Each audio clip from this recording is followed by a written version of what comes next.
Bismillahirrahmanirrahim. Assalamualaikum warahmatullahi wabarakatuh. Waalaikumsalam warahmatullahi wabarakatuh. Allahumma salli ala sayyidina wa maulana Muhammad wa ala alihi wa sahbihi wa ummatihi ajma'in.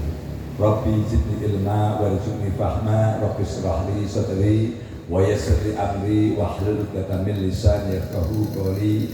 Amin ya rabbal alamin.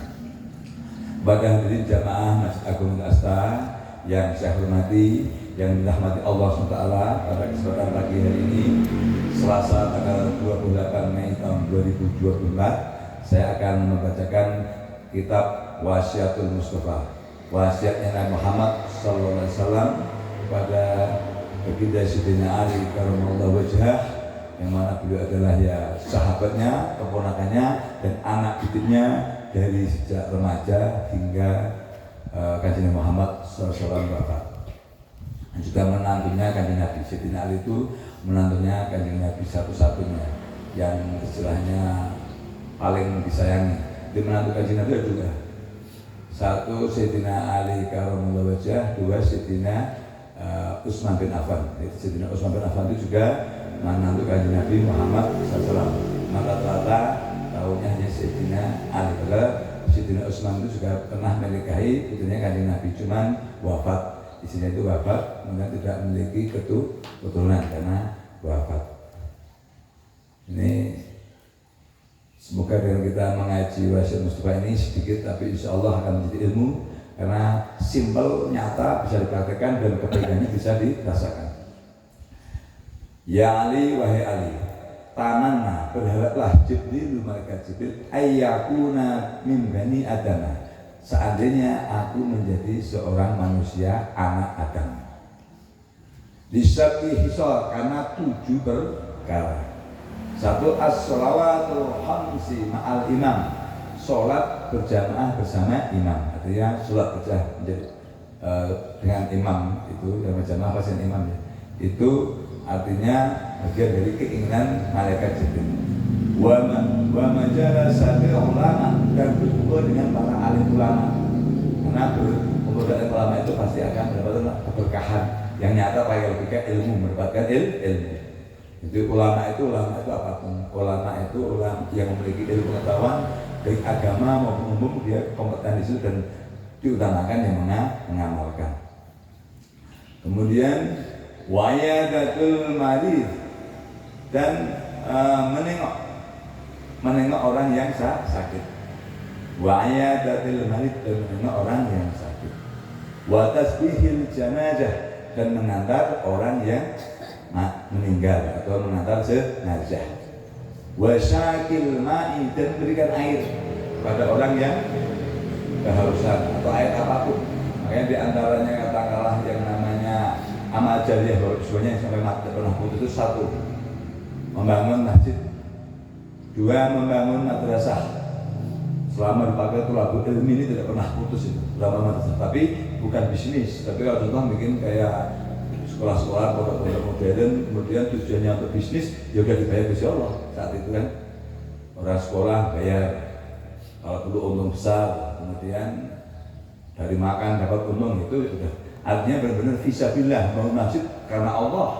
Kemudian membangun pesantren memang ingin mendidik orang, bukan mencari bisnis. Tapi kalau zaman sekarang kan bikin sekolah, bikin pesantren, ini kan cenderung hampir semuanya bisnis. Kalau itu mohon maaf, di dunia ini sama Allah memang dimuliakan, dikasih cukup. Cuma nanti tamparkan pada saat nanti di akhirat. Kenapa? Karena tidak untuk aku, tapi kamu untuk dunia. Kamu untuk dunia. Nah, yang bahaya lagi untuk kehormatan. Contoh bikin pesantren atau bikin masjid, dia dihormati orang, ini paling berbahaya. Karena apa? Tingkat tertingginya istilahnya kesombongan. Karena kemuliaan, pujian, kehormatan hanya milik Allah Subhanahu wa Ta'ala. Jadi semoga kita terjaga dari hal yang demikian.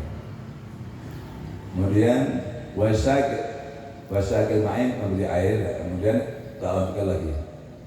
Jadi amal jariah itu: 1, bangun masjid lillahi ta'ala dan Allah, bangun pesantren atau lembaga pendidikan apapun, mau STM mau apapun, yang penting itu bermanfaat. Jadi kalau bikin misalnya padepokan pencak silat itu bisa manfaat bisa tidak. ada bahayanya. Bahayanya kenapa? Contoh kata Allah, gurunya mah nggak salah gurunya. Jadi ajarkan ini untuk menjaga diri, tidak untuk mukulin orang. Tapi kalau membangun mental yang tidak tepat atau tidak bagus, akhirnya anaknya jadi nakal, main mukulin orang.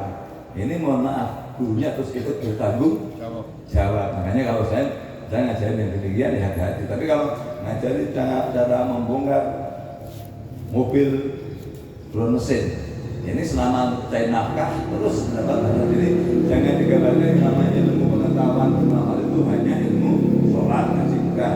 Termasuk ilmu apapun yang bermanfaat untuk kehidupan dia itu semuanya namanya masuk amal jariah. Seperti saya ngasih kuliah, menyebarkan ilmu di mana-mana, itu insya Allah sampai kiamat pun saya akan mendapat amal jariah.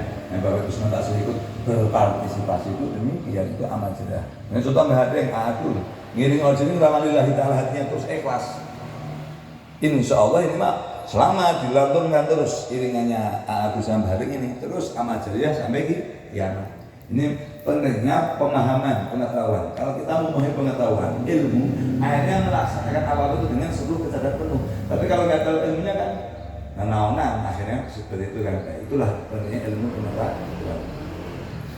Kemudian wasulhi bainal isnaini, dan mendamaikan, islah, mendamaikan. Kalau ada orang bertengkar jangan dipokok-pokoknya, tapi tidak didamaikan. Wasulhi bainal isnaini, dan mendamaikan dua orang yang bertengkar. Wa ikramil jari, dan memuliakan tetangga. Jari itu tangga. Makanya ada istilah jiran, negara jiran itu negara tetangga. Berasal dari bahasa baik jari. Contoh negara Malaysia, negara jiran, masih dengar kan, itu adalah negara tetangga. Wa ikramil jari, dan memuliakan tetangga. Jadi semuanya harus sebaik mungkin. Wal yatim, kecuali tetangganya bisa diajak baik, itu salah. Contoh kan tetangga baik di Lampung, di apapun, kalau setelah itu dia kata Allah malah mengkhianati atau apa, itu bukan salahnya kita. Tapi itu yang salah ya tetangganya itu. Kita udah baik, merangkul, mengajak apapun, dia berkhianat, itu paling berbahaya. Itu kembali lagi ke air susu, balas air bukan, jangan sampai demi ya misalnya mohon maaf, kalau semuanya nggak ada kerjaan, dikasih kerjaan. Mas itu kalau di sini nakal atau mohon maaf, contoh itu namanya tidak baik. Ini kan harus disampaikan, itu maksud saya. Dan jangan sampai, kenapa? Yang rugi bukan saya, rugi Bapak Ibu sendiri, itu seperti itu. Lagu-lagu kehidupan ini bukan untuk menyindir, tapi apa? Memang menyindir diri kita sendiri untuk mengingatkan jangan sampai, jangan sampai. Dan kalau sudah terjadilah merasa tersindir, itu bukan salahnya lagu, salahnya kita melakukan kita merasa tersindir.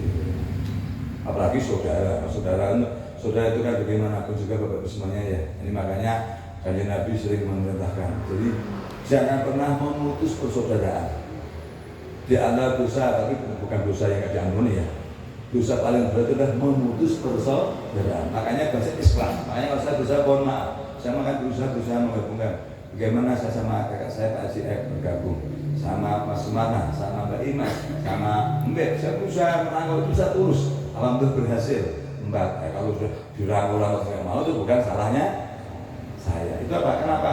Itu memang paling nanti ditanyakan Allah. Bagaimana cara menjaga hubungan saudara?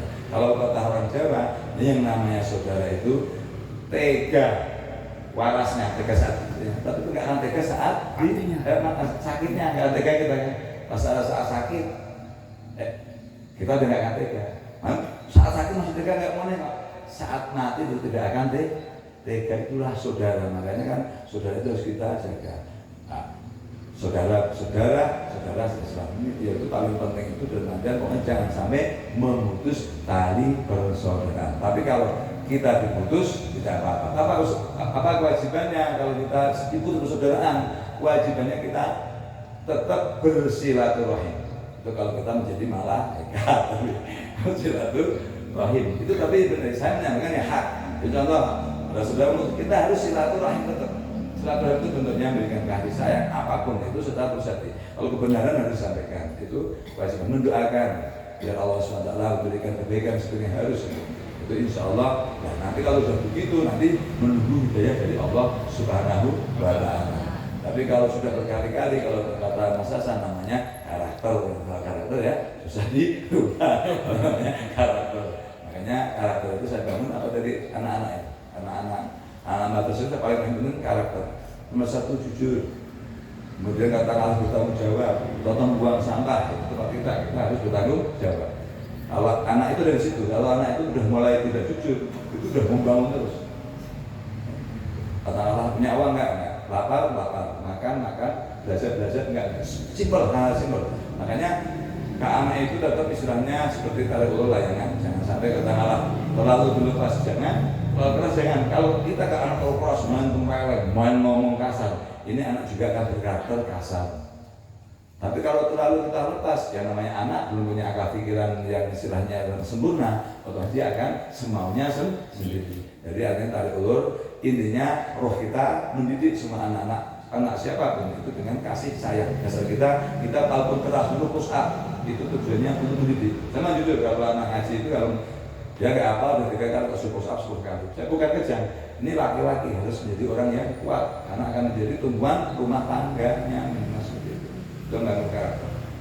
Itu yang terakhir wal yatimi dan wa ikramil jari memuliakan tetangga, wal yatimi dan anak yatim. Ini penting. Jadi anak yatim ini berbahaya.